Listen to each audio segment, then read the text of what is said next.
Hi, my name is Christian and I am a first-year vet student at LSU School of Veterinary Medicine and a co-chair on our raptor rehabilitation with the Wildlife Hospital of Louisiana. Today I'm going to be talking about Scarlett. She is our resident red-tailed hawk. Scarlett came to us first in 2013. She had broken bones and what would be equivalent to your elbow. She had a broken radius, ulna, and humerus that healed up a little bit too fast for us to be able to properly splint it. So she's no longer able to hold her wing properly, as you can see with the wing facing closest to you.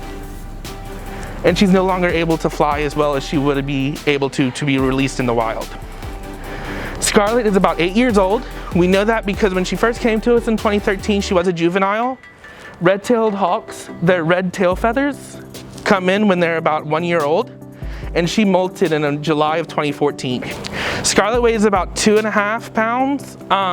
She is definitely an adult red-tailed hawk at this point, so she is at her adult weight. One cool fact about hawks is that their call, their sounds that they make, are used a lot by movies and TV producers to sub in the sounds for eagles. Eagles actually make more squeaky noises, where hawks make the sound that you're used to seeing on TV whenever an eagle makes a call.